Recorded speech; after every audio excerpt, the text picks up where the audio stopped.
we go.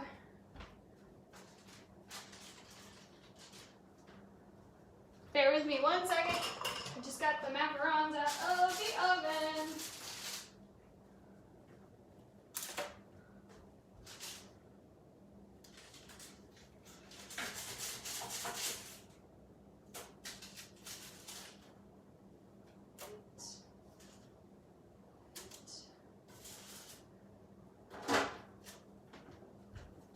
Okay, I'm here. The camera, can you guys see everything? It's probably a little better. Hey Meredith! Greetings from Florida. From Meredith. Hi. Alright. So, I asked you guys last week what you wanted to see, and I got 4 requests for French macarons. I love French macarons, not to be confused with macaroons, which have coconut. This is a almond French cookie that is light and a little crispy and a little chewy and simply delicious and can be transformed into any flavor pairing you want. Today we're gonna do lemon macarons. I actually, I have taught a French macaron class so many times, even to children. So if they can do it, you certainly can. And it's something I can do in my sleep. And anybody who knows me or has been to my house or works for me or has taken a class at the Lexington shop knows that I love French macarons and I do them pretty well. We learned a classic, obviously, French recipe at the culinary school I went to, which, by the way, just closed due to Corona. Jacques Pepin School is closed in New York City. It's very sad. Anyway, we learned a classic French way to do it, which was overly complicated. No offense to the classic French chefs, but this recipe is, I call it almost foolproof because it's, I mean, you can't mess it up. And people do, and I have, but it's taken a lot of years and a lot of experimenting to get this to a place where anybody can make them. They may not always look so pretty. Amber, I'm looking at you. Didn't you have little like mushroom caps one time? But they taste delicious, I bet. And we'll talk about a few things that you need to look out for good macarons to ensure they turn out well. One of the most important things is their feet, which we'll talk about. It is also, I know this seems really silly, but just have a normally heated room or unheated room. Like, you don't want it to be hot, or you might have issues with your macarons. So anyway, the first thing we're gonna do, we have some comments. I am so blind, I can't even see the comments. Hey girl, hey Barbara. Tamara, I'm really liking watching all of your stuff on social media. Every item you post, I'm like, ooh, I'm gonna look that up because I need that in my shop. For those of you who don't know, Tamara owns Bella Gourmet and, oh my gosh, it's the green briar. Why can't I think of the name of it? Tamara, tell me. Tamara, where are you from? What in the heck is the town in West Virginia? She'll comment in a second. Anyway, she's got a delightful kitchen shop, and they also sell perishable items as well, and it's amazing, and she's amazing. So, hi Tamara. And sorry if I'm missing anyone else, but I'm gonna get started. So I've already pre-made, they're sitting over there, and we'll get to that in a second, my lemon macarons. So they're cooling right now. They look pretty good, and I'll show you how to assemble those so you don't have to wait for an hour on this cooking show. So the first thing you do for macarons is you take 3, probably should grab a little bowl, hold on 1 second. 3 egg whites, and very, very, very, very important, your egg needs to be room temperature. So get it out and get it ready before you start. Let me take this off. So otherwise I'm going to be hitting it the whole entire time. Okay. So just the egg whites are going into my stand mixer with the whip blade attachment. So bad at this. Bear with me.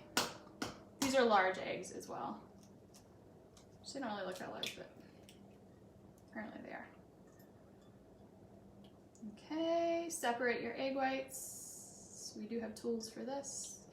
I know everybody that works with me rolls their eyes every time I do a cooking video because they're like, oh my God, Sarah, use your own freaking tools you sell in the store. But I get to play with my food this way, so there you go. This one's not turning out very well. Okay, but this time I grabbed a towel. I never grab a towel. All right, set the egg yolks aside. I'll separate those shells and cook the egg yolks later. So, attach your whip attachment. Attach your whip attachment. My mixer is like literally on the way out. I can get one of those too. Actually, guys, we'll hopefully in the next week or so, we'll be getting some more KitchenAid stand mixers in some cool colors. All right, so you're gonna whip it until the eggs are foamy. And it won't take long, just until they start to get foamy.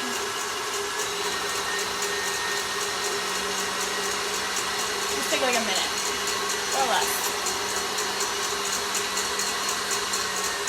And again, I should probably also say, depending on where you're at and how hot the room is, I know all that stuff sounds really silly, but it'll depend how long this stuff kind of takes you. Okay, so getting foamy. Let me show you. Come with me. See the foam? Okay. So, I have 1/4 of a teaspoon. Can you hear me? Everyone always tells me I talk too loud, and then I feel like you guys can't hear me. 1/4 a teaspoon of cream of tartar and white sugar. There's 2 types of sugar in this recipe. This is the white sugar. Sorry, I need to look at. I said I could do this in my sleep, and I have to look at my own recipe. I'm getting flustered. It's hot.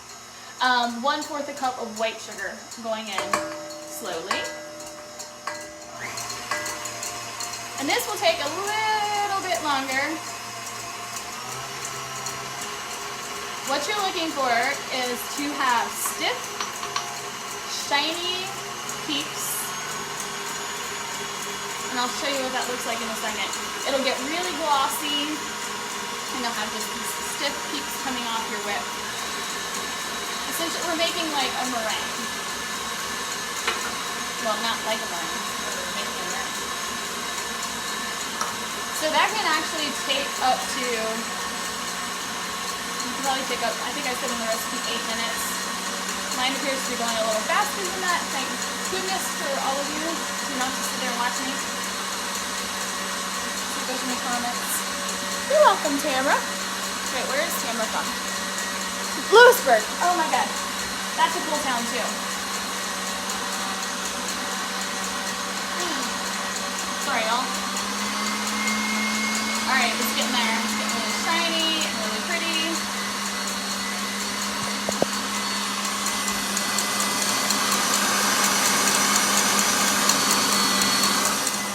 Sorry I keep moving the camera.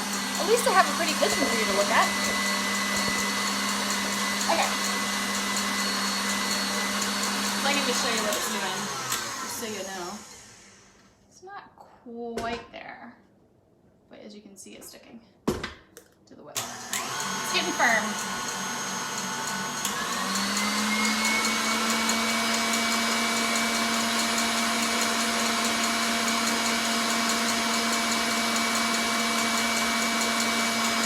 I literally have nothing to say.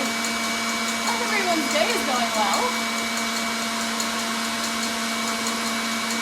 Is it morning? Is it afternoon? Okay. See? I'm meant to buy myself a new KitchenAid mixer. Okay. See how stiff that is? That's what you want. Tastes like a marshmallow. Okay. So, take that off. Get everything off your whip. Waka waka. Okay.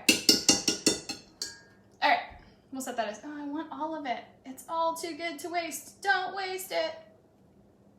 By the way, the oil of your fingers is probably not a good idea. But you get to lick your fingers, so that's good. All right, so just leave it in this. This is where you're gonna add your food coloring if you want a color to your macarons. I made yellow ones earlier because they are lemon, and I kind of like to tell people what they're about ready to bite into. So if you see something yellow, you assume it's lemon. I'm actually using red and blue because I used all my food coloring for the yellow macarons. So anyway, we're gonna have lemon macarons that are purple. And the reason I'm doing this is because my kid's favorite color is purple. So you just add whatever color mixture you want. It can really be any color. People always ask me like, how do you flavor the cookie? I never flavor the cookie, just because the structure of it is it's delicate and you don't want to mess with the science of it all too much, or you could run into some trouble with your cookie turning out correctly. I've seen it done many ways, but I always flavor the buttercream that goes in the center of the cookie. Because I mean, there's not much bad you can do to buttercream. All right, so this bowl in here I've already sifted, and this is very important. Sift, sift, sift. I will show you how much I sifted it, because here's all the stuff. All the goody, chunky things that came. Oh, well, you can't pinch it. But anyway, all of the stuff that's sifted out. This is the powdered sugar, 2 cups of powdered sugar, 1 cup of super fine almond flour, all sifted together. And this is the fun or not so fun part. You slowly and gently, but not overly gently. People are really scared that they're gonna, ruin their macaron if they beat it too, or whip it, stroke it, whatever you're doing to it, too much. This is not as delicate as you would think, but you want about 60 to 65. I know that seems weird, but trust me, 60 to 65 good strokes. And get all of that almond flour and confectioner's sugar in there. And this is the reason why, if this isn't super smooth and sifted, you're gonna have chunky looking, grainy macarons. And really, macarons are delicious, but people also just love them because they're so pretty. So that is why you want to sift your flour and your sugar.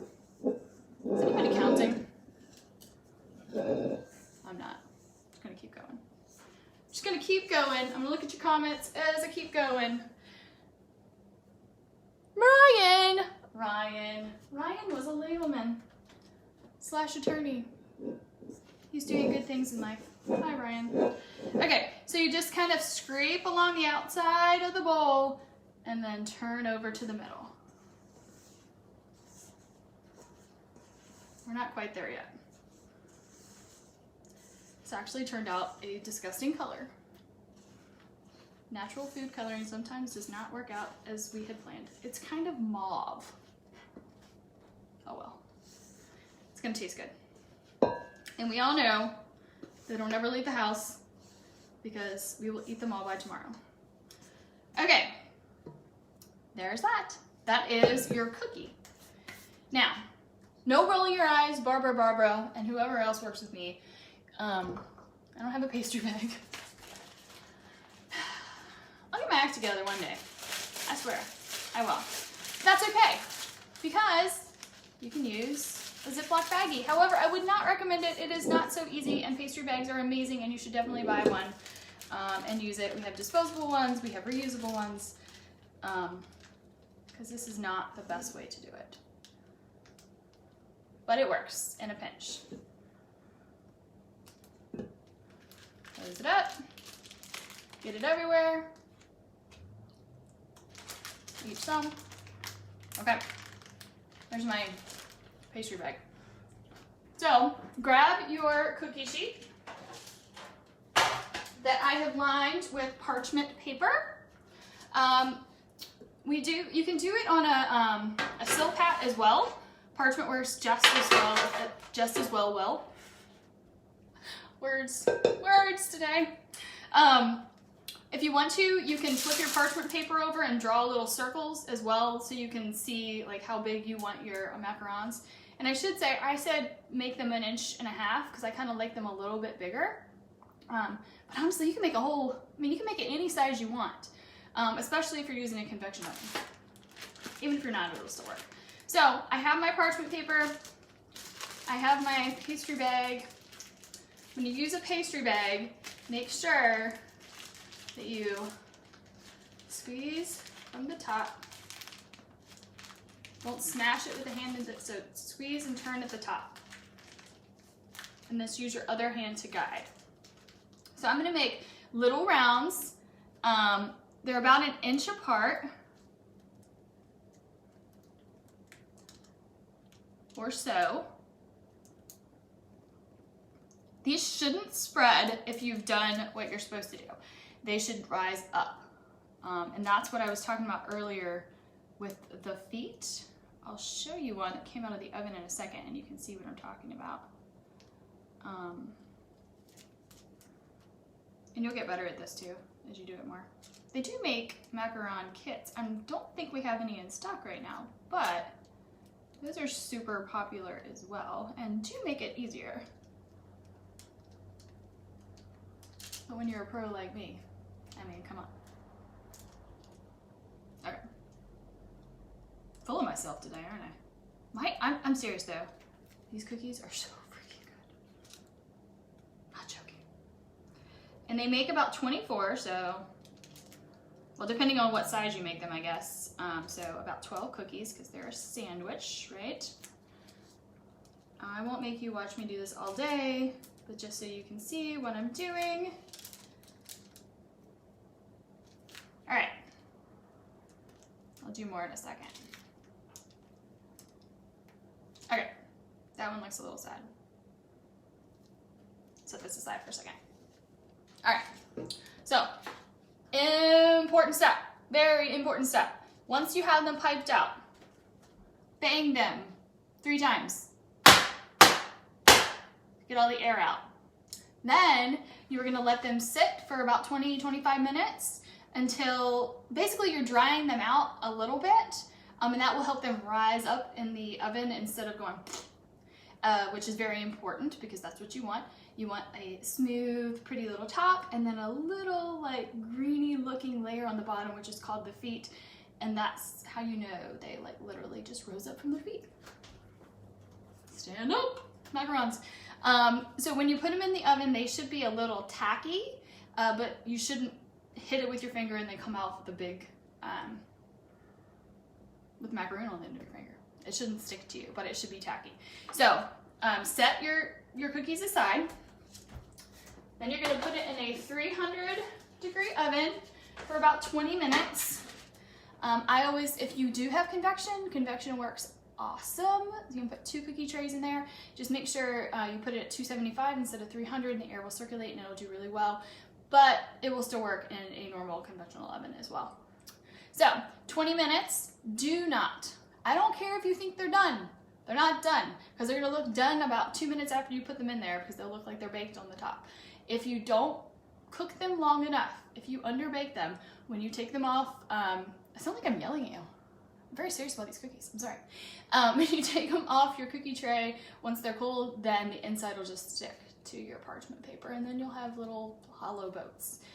So don't underbake, even if they look like they're done and you think they're done and you feel like they're done, they're probably not done, but don't burn them. I guess that's the only tricky part about macarons, because this is really simple, don't you think? Okay, so these are my lemon ones that I made earlier, and I grabbed a few so I can show you. See how it's all smooth on the top, and then this bottom rim right here? That is called the feet. Love it. Actually, that's French or something else, but anyway, those are the feet. So you take your 2 little cookies. And you're gonna put icing in them, which we need to make right now. So bear with me 1 second. I have already made some icing. In the essence of time, I will just tell you how to make it. So, and I haven't added any of the extra ingredients in there. This is where you can add your flavor. So I'm doing lemon, so I'm using lemon extract and actually a little lemon zest as well because it just brightens the flavors. It's super delicious. You can make them chocolate, you can make them espresso, you can make them matcha. That's one of my favorite things. I mean, add Nutella. Oh God. You can even make them, it's a little weird, but trust me, it's really good. I did this in culinary school. I'm trying to think of how we did it. So we made just normal macaron cookies and we made them green. And then we made the buttercream. We reduced down, oh, these are so good. Oh my God, I should have done those. I'm gonna post this recipe. We baked down some tomatoes until, you know, just until they were, everything was together. Tomatoes and a little sugar and some basil, and bake that down and then use that as a syrup kind of to flavor the buttercream. And so we had like tomato caprese salad macarons, which I know sounds really weird, but it's awesome. So they can be a little savory as well. But please, please, please don't mess with your cookie. Just do whatever you want to the buttercream. You can even put peanut butter in there if you don't want to make buttercream. You can put cream cheese icing. It doesn't matter. Do what you wish. So to make buttercream, 2 ingredients, very simple. We have powdered sugar, and this is all in the recipe, and 1/4 cup of salted butter. Salted butter. I like salted butter. You don't have to use salted butter, but I like the salted butter the best. And you just beat that until it becomes, do I gross people out? I'm sorry if I do. It's just too good. It becomes icing. So the next thing I'm gonna add is lemon extract. So depending on how lemony you want it, if I don't have much buttercream, I'm just gonna do a 1/2 teaspoon. And this is Nielsen Massey lemon extract from Ladles and Lemons. Peppermint's really good at the holidays as well. So add 1/2 teaspoon of that, and then I'm gonna add, oh, turn my shoulder back. That was weird. I'm gonna add a little lemon zest with the, it is a bright lemon. And it looks really pretty in there as well. A little finely minced mint goes really well with lemon macarons. Put that in your buttercream too. All right, I added a little more than I normally would, but it's so good. All right, so mix that all together. Taste it, make sure you like it, which I'm sure I do. I do, shocking. And then you're gonna grab your cookies. I'll just do 4. Well, 2 cookies, 4 tops. And I've already put it in my bag from earlier. Cut your little hole. Use a pastry bag. You can use a pastry tip. It's so much easier. You can make it really pretty. And then just fill your cookie. Fill it as much as you want or as little as you want. I like a lot. And you don't have to put it on both sides, but for some reason, I just feel like I have to put it on both sides. And then you have your beautiful cookie. And then another fun thing for the kids, when I do the kids cooking class, I let them I put little sprinkles in a bowl and let them roll the edges. So they have little sprinkle cookies. Any color, super easy. If you want to make a bunch of different colors at the same time so you can have a pretty presentation, just make your batter and then divide it up. Divide up everything, obviously, and then put in different colors. You can add the food coloring at the end after you've already put in your almond flour and your sugar and the batter's ready to go except for the color. You can just put that at the end and kind of just swirl it in. So it makes a rainbow cookie, which is really cool. Tie-dyed. It's not all the way incorporated, so it just kind of swirls around. But anyway, that's it. Oh, I wish you could hear me. It's crunchy, not too crunchy, and then super chewy on the inside. That's why I eat my Oreo cookies too. I take them apart. Here's kind of a good, so you can see. So when you grab it, see how the top is like crunchy, but the inside is gooey delicious. Yum! Alright guys, should you have any questions, should you have any issues, just let me know. But these are pretty simple to make. And share your creations and your different combinations with me. I always love to see that. I will post the purple mauvey blobs over there when I'm done with maybe a little sprinkles. And that's it for today. I obviously will do anything you ask me to do, so if I know how to make it, I'll make it. So keep sending your suggestions because this was a really fun one and hopefully everybody enjoyed it. I also want to say thank you to you guys. This last few weeks have been really horrible for some local businesses around me, and I feel almost bad because we're not doing great, but we have great people and we have great customers, and you guys are just keeping us rolling, and it just means so much to me. And you know, with companies filing bankruptcy, my neighbor in Carytown's gone, like sometimes I just stand, I'm like, oh, I love my people. All of you, thank you for tuning in. Thank you for working alongside me. Thank you for letting me share my recipes and my household with you. And until next week, have a good weekend, and I will see you later. Bye-bye. I can never turn this off.